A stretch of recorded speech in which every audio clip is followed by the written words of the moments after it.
So welcome to our first plenary panel, and this panel takes up the issue of the sociocultural implications of networks, which is a nice tiny topic. And this morning at about 3 o'clock, when my time zone issues kicked in and my excitement, I found myself on the dLearn15 Twitter feed. And for those of you who've been following the Twitter feed, it's been intersecting with a conference going on this week in South Africa in many ways, and that's the ICDE conference. Kate was kind enough to tell me what that stands for, but I have forgotten it in the 3 minutes interceding. But this is a slide that I have completely borrowed from Audrey Waters, and I wanted to give her credit, but it was 3 in the morning, from her keynote for the ICDE conference, in which she stated Silicon Valley is a mindset, not a location. And I wanted to bring it up because here we are at Stanford, which is a very elite and esteemed institution, trying to raise issues, and particularly with this panel, of inequality. Yesterday, we had the privilege of having a brief sort of pre-conference session with some of the participants who signed up.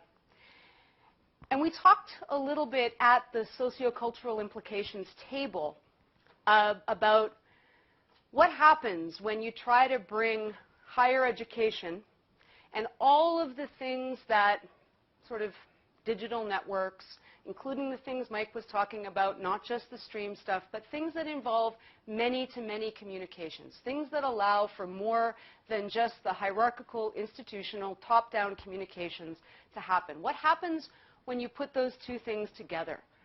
And the issues that came up for us were all kinds of things around access, identity, intersectionality, institutionalization of networks, scale, context collapse. All of the things here were issues that we brought up around what happens when you put those two things together, when you try to do many-to-many communications in a higher ed space. And the piece that I had found, I blogged a little bit about this pre-conference, and someone named Caroline Kuhn showed up in my comments. I'm not actually familiar with her. She hasn't interacted with me before, but she shared this quote with me. And it's from 2004, but it's quite prescient. And I think that to some extent, a lot of us in this room tend to be the outliers who have found places for many-to-many communications in our work or in our lives where we have found value in these things, but we have not necessarily succeeded in sharing these with our students or with the faculty we work with or with the faculty who work for us or whatever our particular context is. This issue that we might expect inequality and competence to deepen inexorably as skillful users find the internet rewarding and acquire greater skills. And to some extent, that is the people in this room. And less able users grow frustrated and turn away. Now, I don't think that is by any means the only inequality that we face, but it is one of the ones that we as a group must address while also thinking about the bigger and very real inequalities in higher ed. And as I said this morning, we think that diversity is an important part of what we want to bring forward, diversity of voices here at dLearn, but diversity does not automatically by any means exclude the capacity for deep inequality. Diversity does not necessarily address inequality. And so we have both of these themes together as we bring our panel together here today. And so I have 3 thinkers and people who work with issues of both diversity and inequality in networks and higher education here on the panel with me. And they are George Station from California, Janana Yalovchik, did I say it right? Yeah. Okay. Who is from Ontario, Canada, and Marcia Devlin, who is from Australia. And each of them, I'm going to be a very strict timekeeper. Each of them will have a few minutes to just sort of address a stuck question or an issue, something around the work that they do and inequality at this intersection of networks and higher ed. And then we're actually going to do a group activity. But there won't be a test, I promise. So George, would you take it away? Would you lead for us? Sure. Thank you. And good morning, everybody. I'm George Station. I'm from Cal State Monterey Bay. I'm a lecturer, which translates to contingent faculty and a lot of other things, as we discussed earlier in another session today. Bonnie alluded to last night's session where we were bringing up certain questions that might overlap with us today. And unfortunately well, no, not unfortunately. Here's the thing. I'm going to start off quoting Neil Postman, which I had no intention of doing. In 1998, he gave a talk, 5 Things We Need to Know About Technological Change. And I have no idea who shared that with me, but it was through some social network some way. I had never heard of that particular talk by Postman. He said, a new medium does not add something, it changes everything. And what he meant by that was that technological change is an additive, it's ecological, meaning that, and the one example he used was television. America, and he was being parochial about it, America before television was one thing. After television, or it wasn't America plus television, it was something new. Everything changed. The political landscape changed, and so on, right? So I feel about social networks and social media the same way. And I hope that there's something in there that can help us solve some of these questions of inequality. He also said in that same talk, there are always winners and losers. The winners always try to persuade the losers that they are really winners. And so that's kind of my new starting point after a couple of conversations in the last 18 hours. So in thinking about that, I was really going to start with how did I get here in the first place, besides by invitation. How did I get here? And I really think that this whole network thing is kind of a Trojan horse. So I feel kind of like a stowaway on the Trojan horse. I may not have originally been in that particular army that was going to try to get inside the city, but I somehow managed to stow away. Here I am. And my question probably for you is going to be something like, how do I get more people, meaning more diverse people, into this Trojan horse that we call networks and nodes and so on? So for me, intuitively, a few years ago, everything that we're doing online started to kind of resonate with me. As a practical matter, I met Howard Rheingold, who many of you know, and I met him online. I didn't meet him in person, never met him in person. But we connected. We started sharing information. I got connected to peers who were not in my system, and I think that's vital to some of our discussions. My peers who were not on my campus or even in the Cal State system at all. And they became part of my PLN, my personal learning network. I thought that was significant. In about 2014, this is about 3 years after connecting with Howard, I tried to figure out what my style was and why it was working. And I used a phrase that worked for somebody else. I called it diving into the interstices of the network. So in other words, what I've been doing the whole time is either posting things or having discussions that a lot of other people aren't necessarily talking about, in addition to all the popular topics in education and elsewhere. Why is it working for me? That's the part I don't know yet, but I know it is, right? And so that's part of my puzzle. And why isn't it isn't working for a lot of other people?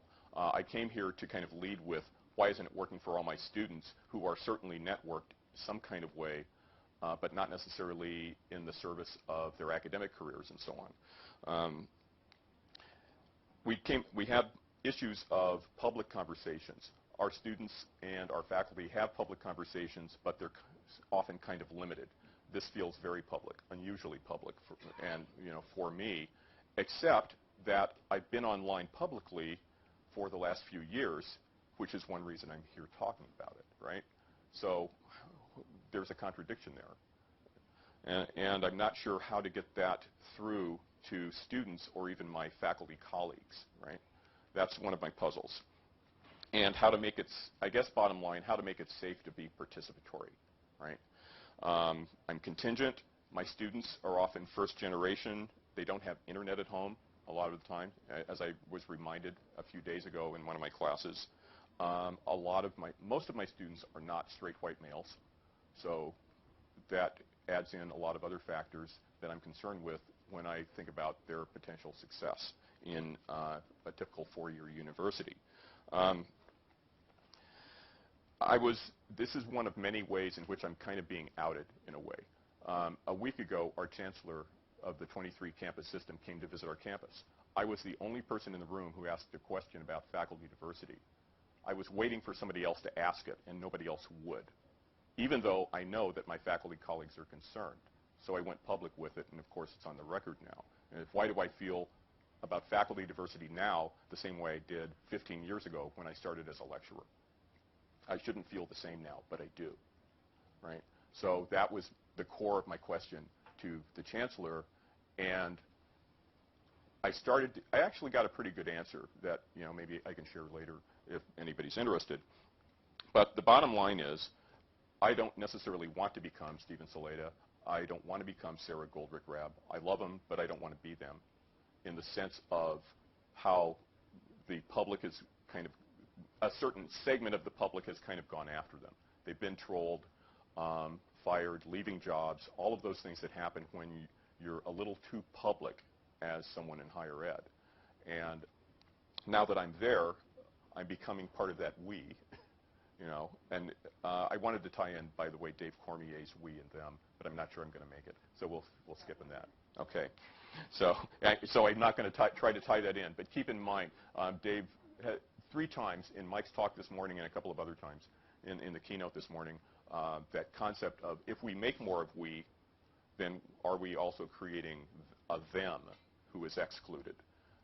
That's actually part of our overall challenge with diversity and inequality.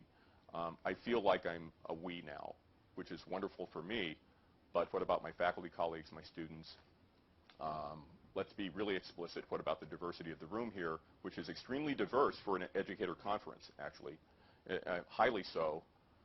But as far as a huge range of people of color, there are special conferences, Blogging While Brown, Netroots Nation, and what else, right? What do we do about that? I guess that's a challenge I'm throwing out to the room here because there's so many smart people here. So how do we make more we without creating a lot more of them? How do we get more stowaways into the Trojan horse? Maybe I should stop there. Thank you, George. Janana. Thank you, Bonnie. Oh.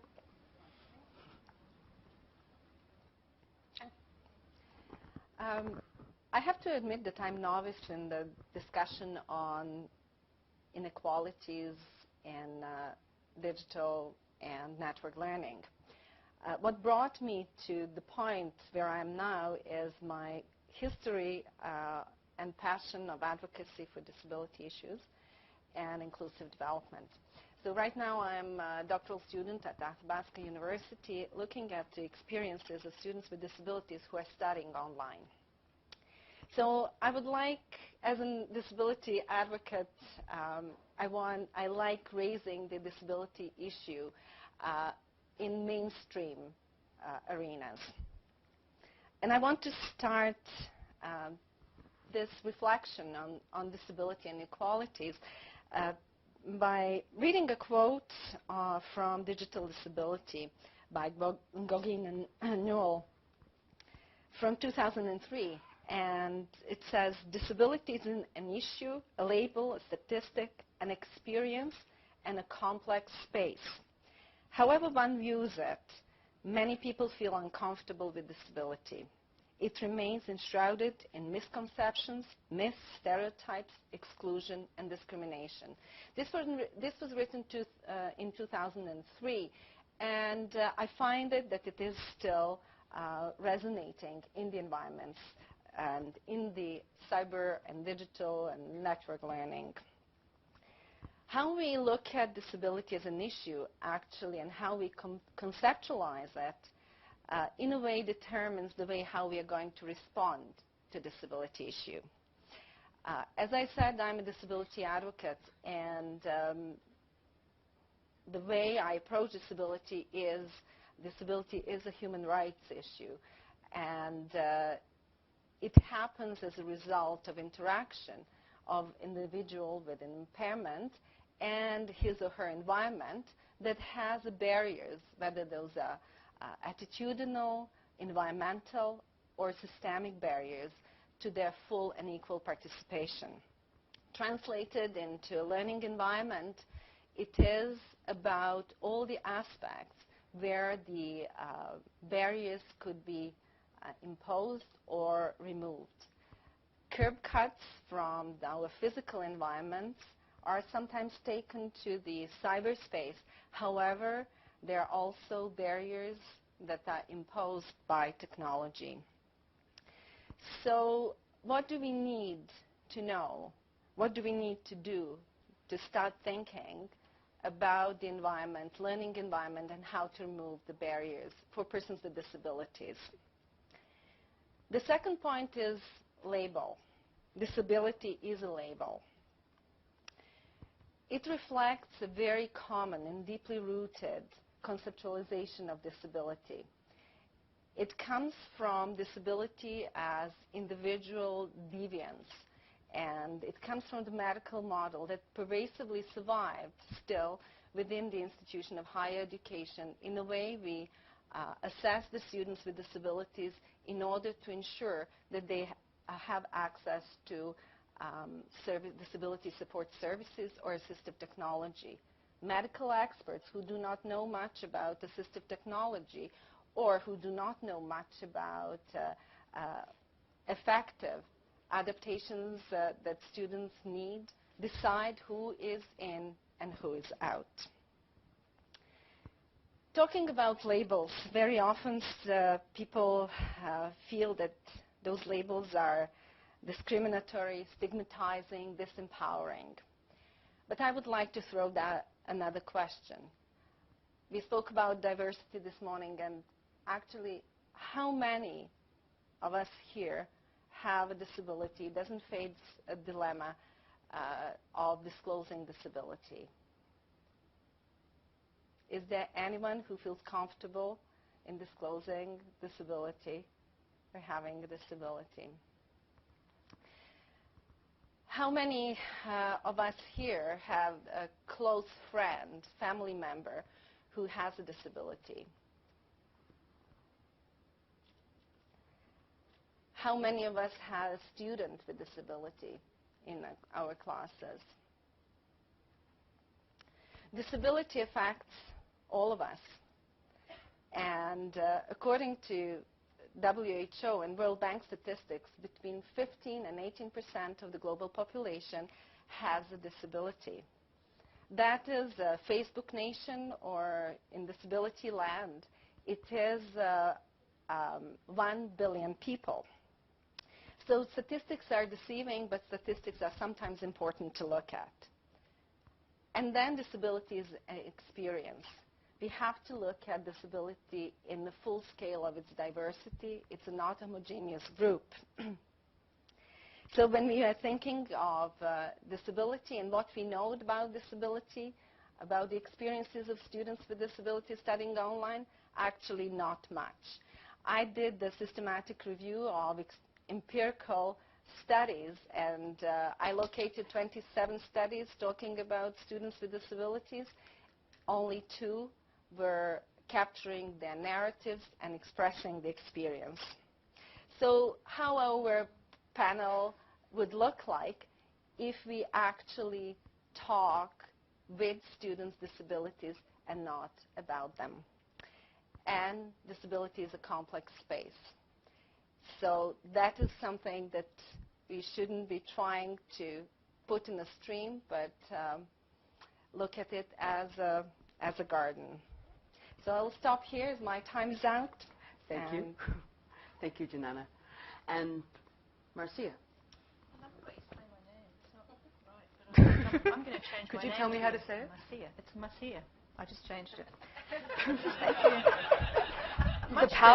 The power. So I'm going to talk about my favourite topic and my primary area of research interest, which is students from low socioeconomic status backgrounds. It's an Australian term, and we shorten it, as we shorten everything in Australia, to low SES. Other definitions include poor students, that's used in the UK, working class students, I'm not sure what the term might be in the States, someone will tell me at some point. So it's students who come from backgrounds, first generation might be similar, where it's unlikely anyone in their family, and certainly not the generation before, have been to university.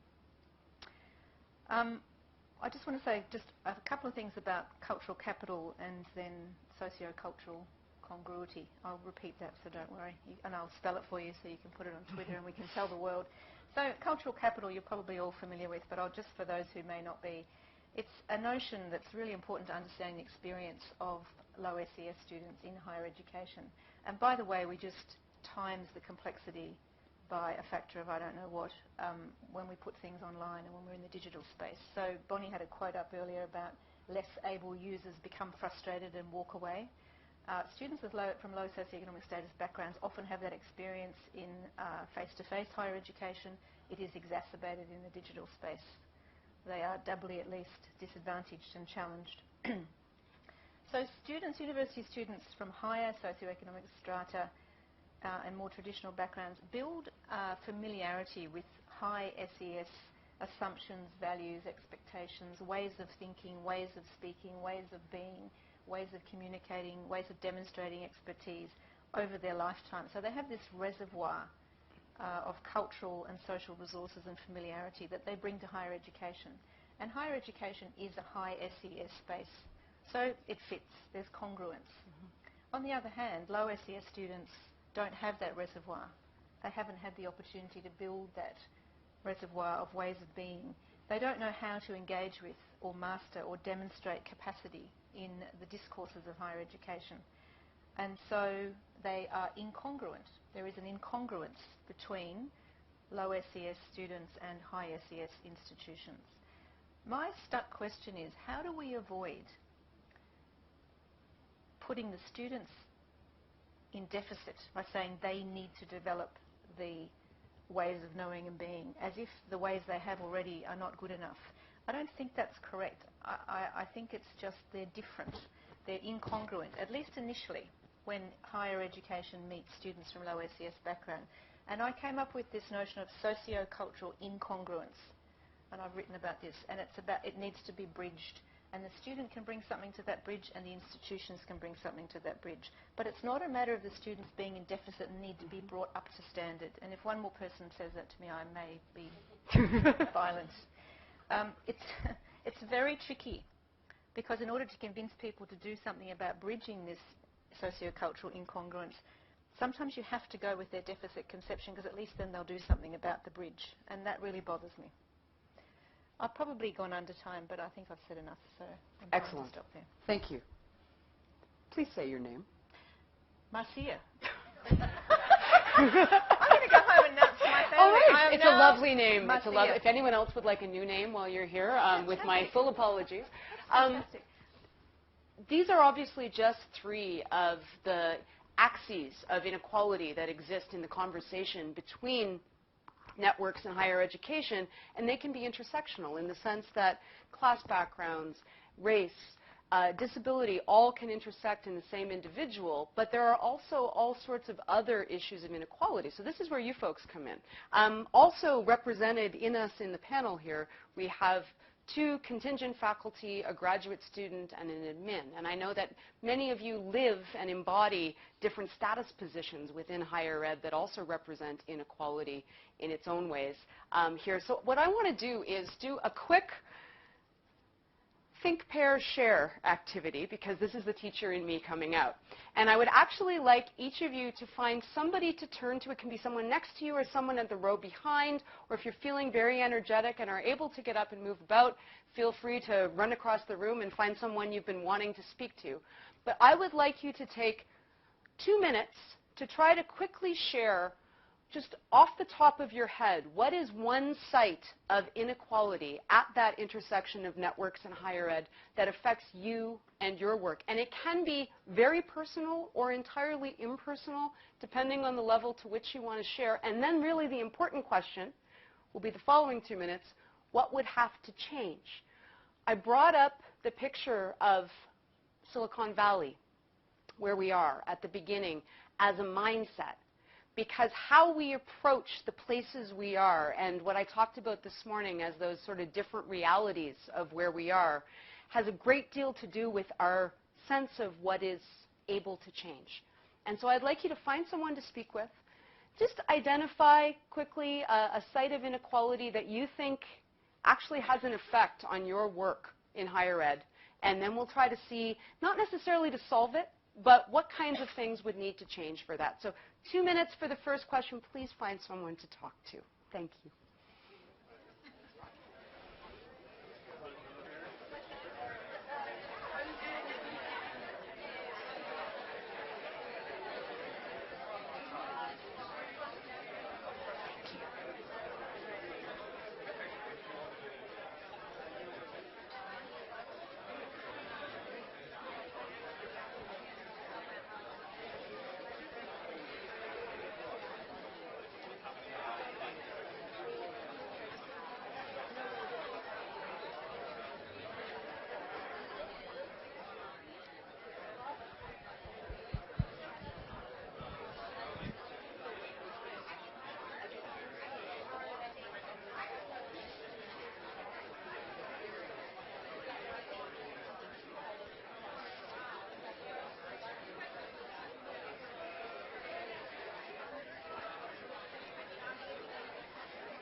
Pause for 1 second. So that was the think, and you may already have moved on to the pair piece. But I'd like you, we sort of did this in 2 pieces. I'd like you to try to address the second question. What would have to change in order to address these questions? And you can blue sky this, but what would have to change? 2 more minutes. 2 minutes. Maybe 3.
I always hate interrupting.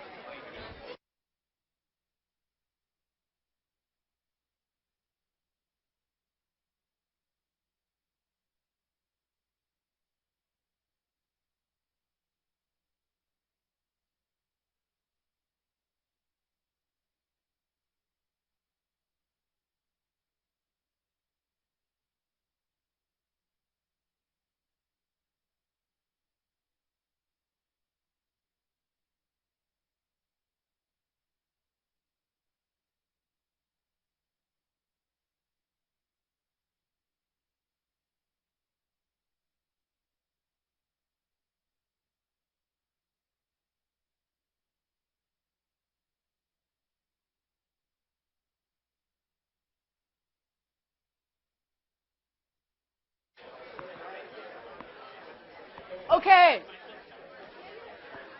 My great pardon. I am now actually really interrupting you, and I know I'm interrupting just as these conversations are really getting going. I want to encourage you, A, to continue them at lunch, but we are also moving to the share piece. And Kelsey and Holly both have microphones. Are there any pairs or triads who would like to share the site of inequality, the stuck question for them, and what they think the structures and mindset issues are? Do we have any brave souls? Back here, please. She's got a mic, so she'll... Connie and I talked about how at institutions of higher ed, critical thinking seems to be generally really important, but so heavily biased towards verbal critical thinking that there's a great inequality in other forms. And we happen to live in visual spaces, and so what you encounter is students who are basically acting at a kindergarten level because there's no foundational ability to even speak or read visually, that the opportunity to participate critically becomes so far out of reach that there's a felt inequality there. Interesting. Thank you. Thank you very much. Anyone else? Matt.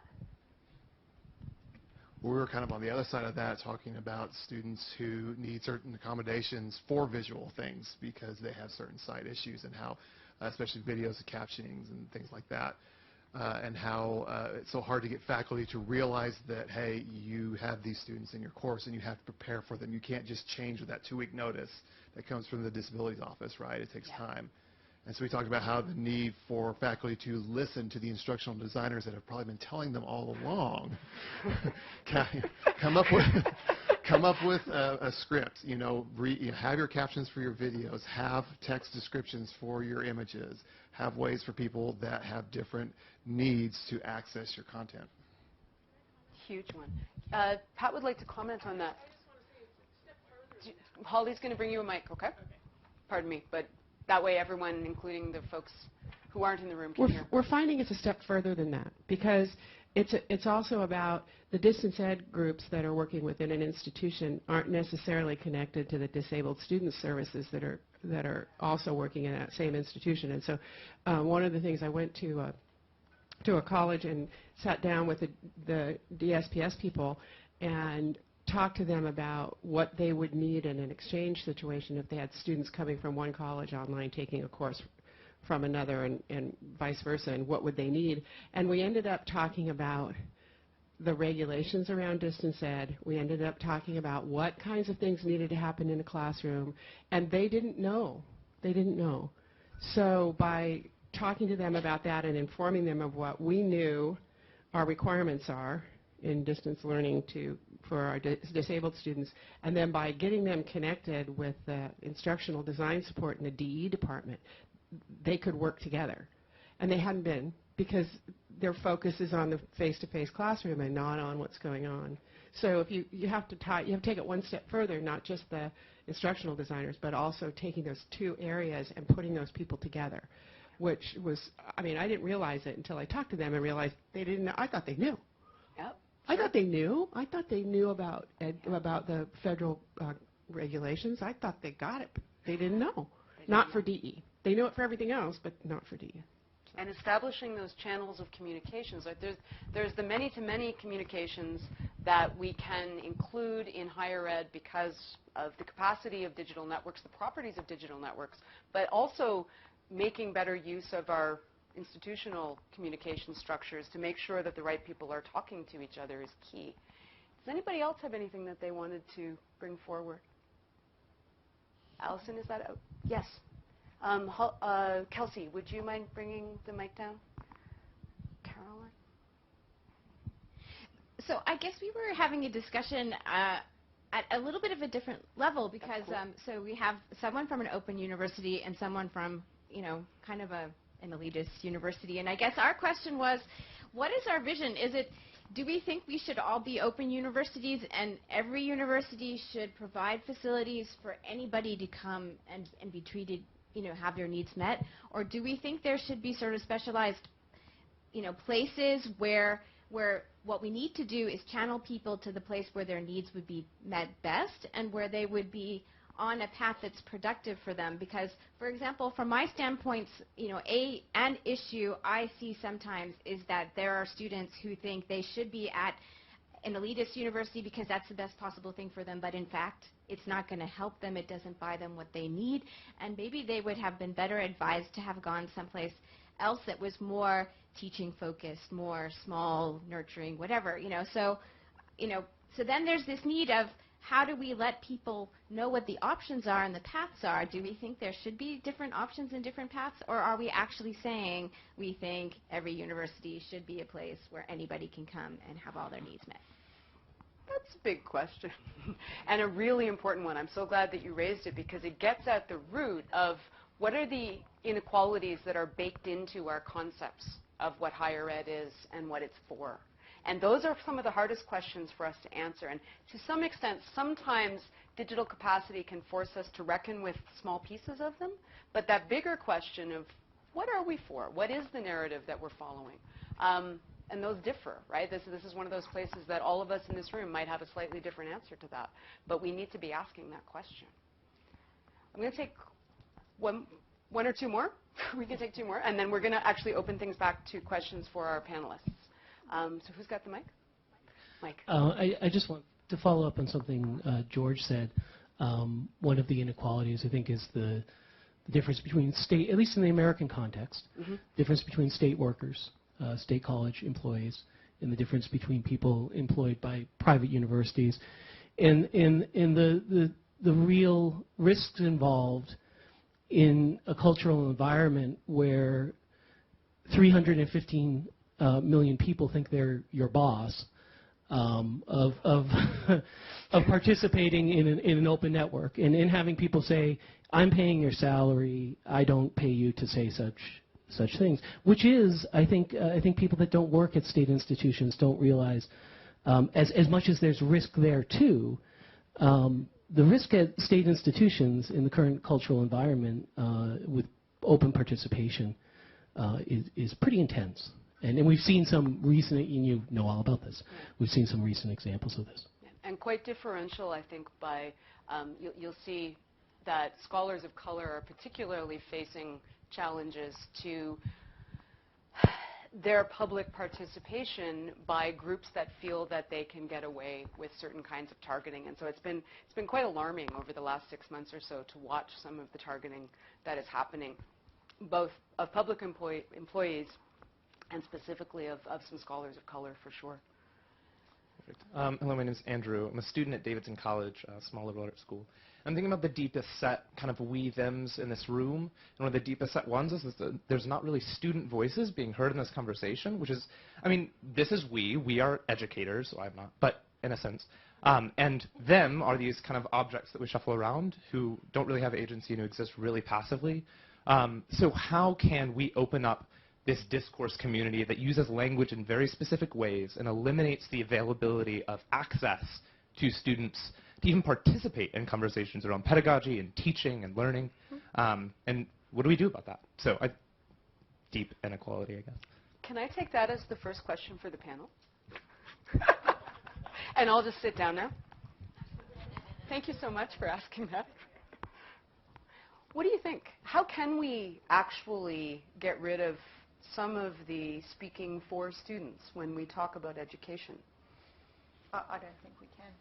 I don't think we can get rid of it. I think it's a matter of what forum you're in and how you bring the student voice. So my get out of jail card for your question, and it was asked of me many years ago, is that almost all the research I do now is about detailing the student voice. I go and ask the students. So in the work I've done with students from low SES backgrounds, I found successful low SES students and asked them what helped you to be successful. And just write down everything they say and look for the themes and then say to educators and institutions, do this stuff, it helps people. So, but in this context, we're trying to have complex, nuanced conversations, which by their nature are exclusive. So in this context, I don't think we could do much better in terms of including students. You're here, that's great. There's a few grad students, they're called here. We call them postgraduate students with a normal accent. Hi.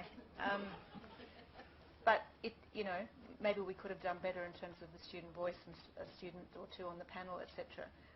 But, you know, I'm even finding some of this conversation really hard. I'm quite brainy, and I'm just not an expert in a lot of the stuff people are talking about. Normally I talk all the time, and I'm just sitting listening, thinking, I wonder what everyone's talking about. I couldn't tweet during the first keynote because I didn't understand it for about 20 minutes. And then I kind of got a bit, went, yes, I know that bit, I can tweet it. You know, just being honest, I'm not an expert, so I was excluded, but I wasn't. I was here to listen and learn, etc. So I don't think we can have a utopia where the student voice is in everything, but I hope we're not speaking for them in an inappropriate way. That's, I guess, I've thought about this for a few years. I know that's not perfect, but it's kind of, that's my get out of jail card.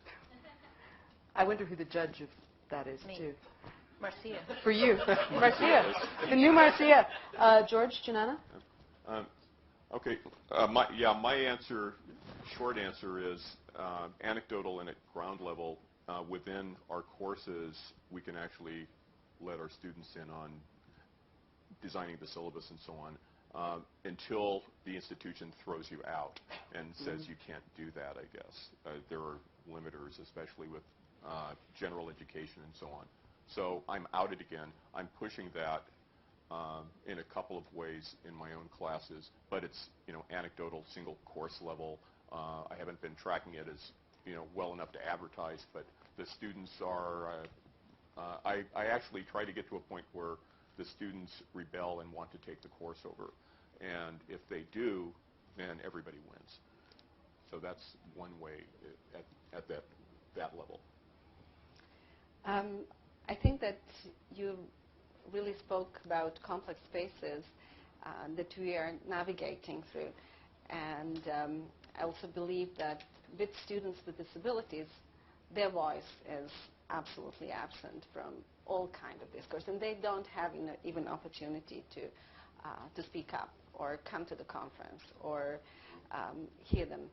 As George said, there are different ways how we can engage students and listen to their voices.